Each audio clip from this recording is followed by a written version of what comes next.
Chelsea's embarrassing bid for Granit Xhaka has been revealed and Sunderland are not happy about it. A new left-back target emerges in the form of Pep Chavaria. Chelsea are also supposedly monitoring the situations of Jared Bowen and Crescencio Somerville of West Ham after their relegation. Malo Gusto has agreed to join Man City. There are no club talks yet, but apparently he wants to go and rejoin former manager Enzo Maresca. Benoît Badiashile is attracting interest from France. And we might have a front of shirt sponsor for next season. Welcome, Blue Believers, to another episode of the Stamford Sync, where we are syncing up with everything Chelsea FC. And this is the second upload of the day. Earlier we talked a little bit about Granit Xhaka and the fact that Sunderland hadn't entertained our initial bid, but now we have the details about it, so let's have a look. David Ornstein posted this as an exclusive. Sunderland reject £8 million offer from Chelsea to sign Granit Xhaka. Sunderland told Chelsea 33-year-old not for sale at any price. Stamford Bridge Club felt bid fair, but Premier League rivals viewed as unacceptable and insist no further proposals will be entertained. So that was via The Athletic, obviously David Ornstein. £8 million. What? That's outrageous. What are we even doing? Oh, this can't turn into another Mike Maignan situation, man. We really needed Mike Maignan. It turned out. And look, I don't know whether we need Granit Xhaka as a player, but Xabi Alonso wants him. I spoke ages in today's earlier video about the leadership qualities, and you know, it had come out that Xabi Alonso sees Granit Xhaka as another manager on the pitch. You know, he's older, he's experienced, he's got winning credentials. We need this kind of guy in the squad, right? And look, I'm not saying let's just go out and go crazy money. At the end of the day, he's a 33-year-old with 2 years left on his deal. He's going to turn 34 in September. So it's not about spending 50 million on him or something like that. But 8... that is purely, they've only looked at the book value, the age of the player, and they're not considering the intangibles, right? And the intangibles are what we really need to focus on. We've spent the last 4 summers buying players based on their tangible statistical nuances and abilities and what, you know, it looks like they can bring to the pitch, a la Football Manager. But what we've been missing is buying characters and leaders, and Xabi Alonso has identified, and potentially Dave Fallows as well, because that's his whole thing, right? He identifies not just the statistics and the abilities of the players, and like I say, the tangible football stuff, but also what they bring off of the pitch, how they can, you know, grow into leadership roles, or how they are in their personal lives, and stuff like that. So look, this is the first big one. I mean, we got Palestra over the line. Obviously, that happened quite quickly, but he fits in with the Blue Co model. He was expensive, but he's very, very young. So in a couple of years, he'll be 23, 24, and we bought him for 50 mil. We could sell him for the same for a profit, or if he kicks on, do you know what I mean? The Blue Co model thing all makes sense with there. With Granit Xhaka, you're not getting that. But like I said, for me, if Xabi Alonso wants him, then this is silly. This is silly. The problem with this now is, we're going to get into some more tweets about it in a minute, but it's basically, we've just offended Sunderland, right? Now, they insist no further proposals will be entertained. Do I believe that? Not necessarily. But what I do think that means is no more messing around. Like, the 8 mil bid was not nearly enough at all. I can't imagine Xabi Alonso sanctioned that. I don't know. We've got no idea what's going on behind the scenes. But this is starting to stink of a Blue Co blunder at the end of the day. Like I say, for me, it's not even about the player, it's about backing the manager at this point. If the manager really, really wants this guy, we're not asking him to spend, we're not asking Blue Co to spend, or he's not asking Blue Co to spend 150 million on some player or something. It's going to be 20 to 30 mil, something like that, which is a lot when you consider the age, the profile of the player in that respect.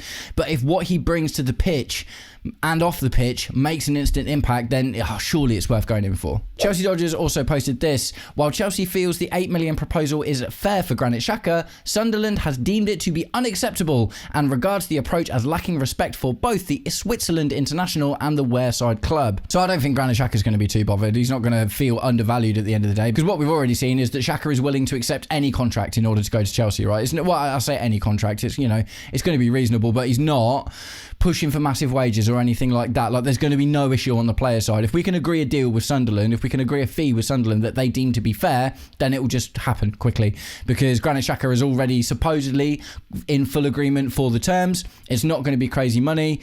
So it's just a bit of a kick in the teeth though, isn't it, to Sunderland? Like, here's 8 mil. Can we have the best player from your team for last season? And this is the thing, I spoke about this a little bit in yesterday's video when we initially announced the breaking news. Even if they sell Granit Xhaka to us for 20 to 30 mil, he's still worth more than that, because those very same qualities that we want from him, he used in order to have a phenomenal season with Sunderland in their first season back in the Premier League, out of the Championship for absolutely ages. Sunderland will not just be thinking about getting 20-30 mil for Granit Xhaka. They'll be thinking about how much do we lose if we sell him, and are our hopes of staying up in danger if we don't have him around, right? Because look, he was amazing last season, and he was a really, really highly rated player, and it was there for the world to see how important Granit Xhaka was to Sunderland's run, and they did absolutely incredible. They were like 4th at one point. Obviously, you know, they tailed off, but still finishing the top half of the table after getting promoted. Sunderland did one of the best jobs in the Premier League last season. It was absolutely unbelievable watching them, and Granit Xhaka ostensibly, well, not even ostensibly, obviously was a massive part of that. So Sunderland will be thinking a lot further along than just 20-30 mil. They're going to be thinking like, right, can we replace these intangible qualities that he brings to the squad, along with his playing ability and his experience, for the money that they're going to get from us? Like, it doesn't really even make sense, to be honest, for us to offer this little for him. Like, in what world did we ever think Sunderland were going to accept 8 million for Granit Xhaka when he was so important to them? It's absolutely wild. Yeah, so damn it, Bluco, you were doing so well. Chelsea Dodgers also posted this. All of these are via David Ornstein.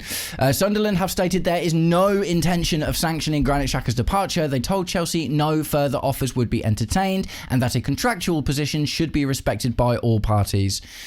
So, look, this is one of those things, isn't it? Like, if Granit Xhaka forced his way out from Leverkusen to Sunderland in the first place, I don't love that. I don't love this whole messy transfer thing where players are pushing themselves out. I mentioned this before as well. I don't like the fact that Enzo Fernandez did it to try and get to hear from Benfica in the first place. I don't like that Enzo Fernandez is doing that now. But if Xabi Alonso really wants him, and it's not even just that, if Granit Xhaka really, really wants to go, then he will push for this. At the end of the day, he's got 2 years left on his deal, and it's a strange one, isn't it? Because normally the thing you worry about is, if he gets down to the last year of his contract, then he can leave on a free. It's like, by the time Granit Xhaka leaves on a free, he'll nearly be 36 years old. So it really puts Sunderland in quite a strong negotiating position, to be honest. Stronger than 8 mil, definitely stronger than 8 mil. Because like I say, they can afford to hold out, because they probably would have let him see his contract out anyway, because they're not like, we need to sign Granit Xhaka up to another 4 years so we can get a few quid for him when he leaves. It's like, he'll be nearly 36 at the end of his contract. You know, just a few months younger than 36 before the end of his contract. So, like I say, that's an interesting thing about this that does put them in a strong negotiating position. Look, you know, this is going to evolve quickly, I would have thought. Sunderland at the moment are saying no further bids will be entertained. Do I believe that? Not necessarily. What I think that is a signal is, if you want this guy, you have to be serious about it. So it's over to Bluco now to show that they are serious about backing their manager in Xabi Alonso and getting him his man. So guys, the Granit Xhaka thing is turning into so far the most dramatic story of the season. The Maxence Lacroix stuff is still teetering along underneath in the shadows, and obviously we signed Marco Palestra really, really quickly, which was good. And there's still, you know, what we haven't heard about a little while is like Morgan Rogers and Adam Morton, and you know, we know there's still like a lot of other things going on in the background as well. But right now, all of the headlights are beaming on Granit Xhaka and how we have ridiculously tried to lowball Sunderland. So let me know what you think about it in the comments. Do you think that it was fair for Bluco to offer £8 million for Granit Xhaka, or do you think that it should be in the region of like a 20 mil to 30 mil kind of deal? And do you think that we should do that? If it's going to cost 20 to 30 mil, do you think he's going to be worth it? And just before I moved on from the Granit Xhaka stuff, I just thought, do you know what? I'm quickly just going to check Twitter, because this stuff is updating quickly. And lo and behold, there has been an update. Pies posted this: Xhaka is pushing to go to Chelsea, but Sunderland are blocking the deal, especially because Chelsea bid of 8 mil was not enough. The player is going to play a role in this story because Sunderland do not want to sell the player and are being very tough. That was via Fabrizio Romano. So look, all I'm saying is, like, when the player, I don't like this whole player pushing thing, because it's going to sour the situation. At the end of the day, we don't have a relationship with Sunderland like we do with like a Crystal Palace, for instance, where there's a lot of player trading that goes on, and obviously like we're local to each other.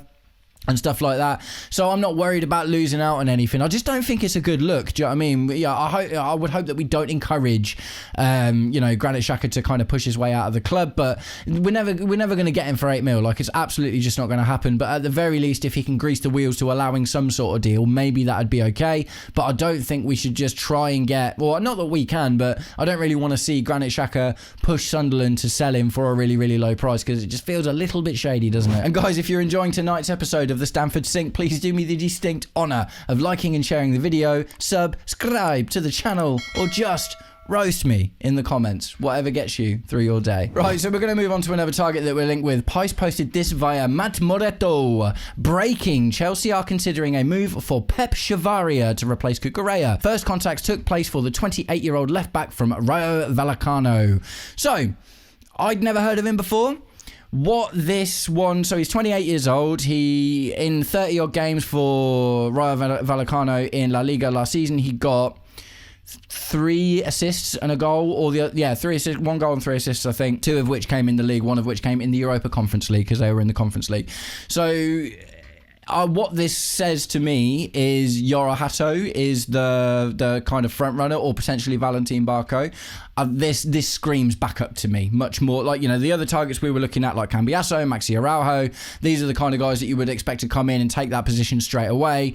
But if we're getting in a guy like this who is 28 years old, and obviously that's, again, we're all about the experience now, aren't we? We love a 33, nearly 34-year-old and a 28-year-old player, but not because of his age, and he's not a phenomenal talent that's going to develop into this world beater. He's a La Liga, a mid-table La Liga left-back who I imagine would probably come in for depth. It's sad because Maxi Araujo is my guy. I would absolutely love for us to go in for Maxi Araujo. Looks like it might not happen. That would be a shame. But at the same time, if that means that Yoro Hato and Valentin Barco are going to be put forward first for those roles, then fair enough. But like I say, Maxi Araujo just looks like a bit of a beast. So I don't, like I say, other than the cursory glance I took at his statistics, I don't know a huge amount about him. But he is he played the majority of the games. He is a left back, not a left wing back as far as I can see, which I thought was quite interesting as well. Because that would then sort of denote that we're not necessarily going to go 3 at the back proper. Maybe we're going to do what I was talking a little bit about before, and we do the start in a 4 and shift into a 5, and then obviously that's got Palestra pushing up, and the winger dropping down to be a left back, and then the number 10 moves up, and maybe we're going to be looking at some sort of, not inverting midfield, but just like starting off in a 4, defending in a 4, and attacking with a back 3 sort of thing, to try and congest the middle of the pitch a little bit and get more attackers up front. Just a little thing there. I'm not sure if that's true at all. Again, every single time we get a piece of news, we are one step closer to finding out what it's going to look like to watch Chelsea next season, and we're not even that far away from it, to be honest, but it's all fascinating, isn't it? Right, next up, we're going to be talking about some of West Ham's players that we are supposedly keeping tabs of. Chelsea Transfer posted this via The Guardian. So The Guardian reported on this. Chelsea are one of the clubs monitoring West Ham wingers Jarrod Bowen and Crescencio Somerville. Now, I had a chat with Jay from Talking Chelsea about Jarrod Bowen a little while ago. He's a great player. 3 seasons in a row with a West Ham that have been battling relegation. 20 GA every season. Brilliant. Like, really, really, really good. Phenomenal stuff from Jarrod Bowen there. 29 years old. Experienced to get another experienced player. He's like, do you know what I mean? 29, nearly 30 years old. Can play as a number 9, right wing, versatile. He is another left footer though. And we've got, we're loaded with left footers at the moment. We've got Pedro Neto, Cole Palmer, Esteban Willian. Do you know what I mean? Everyone's left-footed. I feel like we don't necessarily need any more left-footers, and obviously Giovanni Quenda coming in as well. Oh, and that's the other thing about the left wing-back situation, by the way, isn't it? That potentially that is how we're going to use Giovanni Quenda. So, interesting. But either way, Jarrod Bowen, not going to be a bad guy to have around, to be completely honest. Like, he's been phenomenal for West Ham in a really difficult situation for quite a long time. Crescencio Somerville, interesting one. He's a proper left winger, really. So we're not looking at like an attacking number 10 left-sided guy as much. He is definitely much more of a left winger. We were linked with Somerville. I think he's 24 now, is he? 25? We were linked with Somerville just before West Ham bought him, because he used to be a Leeds player and he had a good season at Leeds, I think, when they got promoted last. And obviously he ended up going to West Ham. These are market opportunity players. These are players that would come in and not, cost a huge amount and wouldn't ask for crazy wages or whatever. Both of them, I mean, a lot of West Ham players are going to leave, let's be honest, aren't they? That's just going to happen. Like Jared Bowen, Somerville, Mateus Fernandes, these guys aren't just going to drop down into the Championship. Some of their players will stay, but a lot of them will be on the move. I only worry because of the Liam Delap thing, right? It's like Jared Bowen is different. You know what I mean? With Jared Bowen, it's very much like you were wicked for the last 3 seasons, and that was in a place where West Ham were constantly battling relegation, and unfortunately last season, after all this time, they finally succumbed to it. Crescencio Somerville, I don't know, because it's just like, if we're going to get a left winger, I really want it to be someone who's obviously much better than what we've already got. Jamie Gittins is still relatively untested in the grand scheme of things, but had quite a lot of bright spots. Is Crescencio Somerville a million times better than Alejandro Garnacho to the point where it's, sort of worth replacing him with? I'm not really sure. I mean, look, if you can get these guys at an absolute snip, then maybe there's a conversation to be had. If the news heats up at all, which I imagine it will quickly, because that seems to be what's happening now. The stealth window is over, and now the Chelsea soap opera has begun. Everything's just crazy and dramatic. But yeah, Somerville, I'm not super sure about. I wouldn't be unhappy to see Jared Bowen in the squad at all. My only thing with Jared Bowen is it's a profile of player we already have so many of, in terms of like the left-footed right winger, can play as a striker, which I guess is useful. Maybe a good rotation, but we've got loads of strikers on the books already. Like, I would love to see what Emmanuel Omega can do. We've still got to talk about Nicholas Jackson. So guys, let me know what you think. Jared Bowen, I can kind of see it, having an experienced player who's good at getting GA in the Premier League in difficult situations. Yeah, okay, cool, I can see that. Somerville, not so sure about. Let me know what you think in the comments. Right, next up, it's time to talk about Malo. Another piece of news has dropped today. Pice posted this via Santi JFM, but this was reposted by all the Chelsea aggregators, so it seems quite legit. Breaking, Malo agrees to join City. He wants the move to be with Enzo Maresca. Makes sense, not surprised to be completely honest. Enzo Maresca loves Malo Gusto, so much more than any Chelsea fan did, to be honest. Like, he just used him absolutely everywhere. And I think the interesting thing to think about really is, like, if you think about the price that's been quoted, we've had 2 prices quoted for Malo Gusto at the moment. One was 45 mil plus, one was 75 mil. That would sort of tell you that maybe it's going to be somewhere in the middle of there, somewhere between 50 and 60. Enzo Maresca isn't buying Malo Gusto to be a right back, is he? Let's be completely honest. He's not buying him to be a right back. He's buying him to be, maybe to start at right back, but he's buying him to play in his midfield and in his attack, because that's what he did with him. He saw him as this crazy versatile player that could just play anywhere and create overloads and confuse things, because you never knew where's Malo Gusto going to play today. And look, if Malo Gusto had better output, if Malo Gusto was more of a threat from goal, or was a really creative player that was good at putting people on all the time, I think that'd work really, really well, because one day you have him as a 10, one day you put him as a left winger or a shadow striker or whatever, or a deeper midfielder. He can do all of these other positions quite well until it gets to the output side of things. So I'm not, for me, I wasn't really a fan of having that kind of, I didn't think it was necessary really. I thought that we were just kind of overcomplicated things. And like I say, if Malo Gusto was a player that was like, had an eye for goal and was dangerous, then, I think that would have been really cool, but it's just not. But what it says to me is Enzo Maresca doesn't see Malo Gusto as a right back, right? So we're not talking about right back prices, are we, as well? Because midfielders and attackers are generally more expensive than defenders. So if we're selling Malo Gusto to City, then we're selling him as an attacker / midfielder kind of player at the end of the day, or even just this like holy grail of all of them together, which only kind of ups his value because we know intimately how Maresca likes to use him. Would I be sad to see him go? Not particularly, to be completely honest. I'm not, like, I've talked about this a little bit recently. I am not a lover or hater of Gusto. Like, I am reasonably indifferent on him. I think I like it when he has a good day, but he also has quite a lot of bad days, right? I feel like a lot of the time, he's good at a slide tackle, and that was kind of it. But a lot of the time, he spent so much time on the ball, man. And that's the thing. We've seen so much of Malo Gusto with the ball, and he seems good at getting, and he seems pretty good everywhere, basically until you get to the final third. And then you get to the final third, and he just kind of seems to kind of drop off a little bit. If we can get 50 million, even the 45, like let's be generous, and I say generous, let's be stingy, in fact, and say we only get 45 mil from Malo Gusto. Yeah, that's wicked, man. That's some money in the bank that we could go out and reinvest in other players at the end of the day. Maybe it will help us spend a little bit more than 8 million on Granit Xhaka. So ridiculous, isn't it? But yeah, so, you know, if Malo Gusto is here at the start of next season, I'll be like, yeah, cool. I'm reasonably happy with him as a backup to Palestra.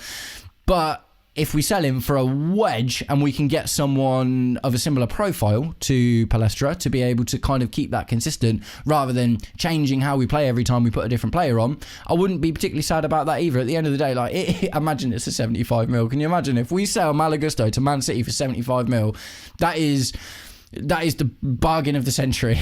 I'd be like selling Willian to Arsenal all over again. Absolutely phenomenal. So guys, let me know what you think about it.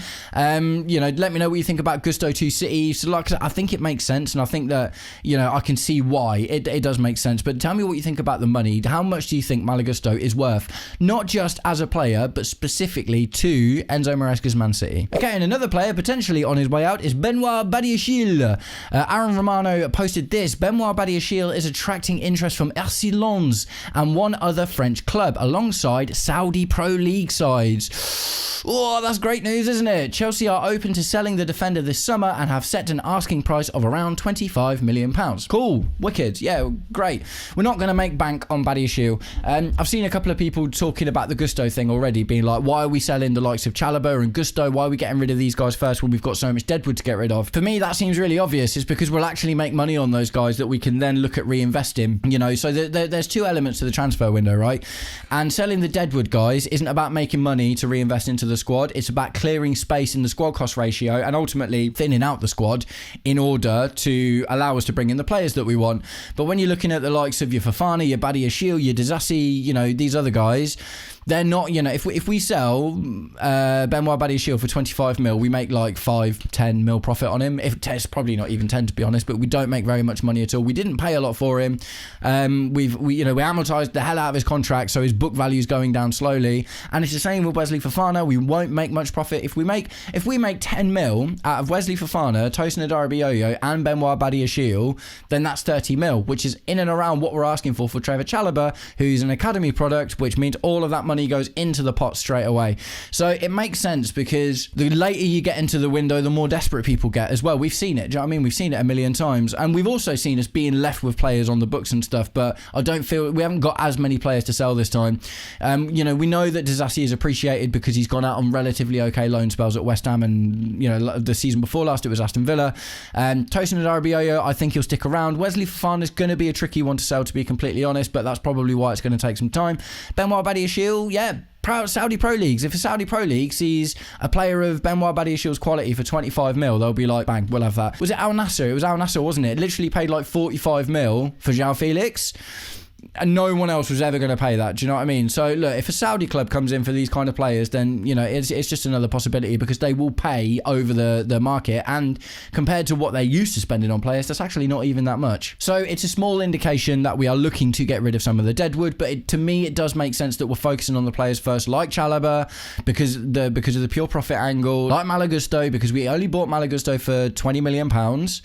We've had him for a couple of seasons, so his book value is probably 10 to 15 million pounds. About it's got to be like 10-ish million pounds right now. And if we get 50, then that's whack. That's bank. Like, we sell those two players, we make 50, 60 mil profit, something like that. Maybe even a little bit more than that, actually.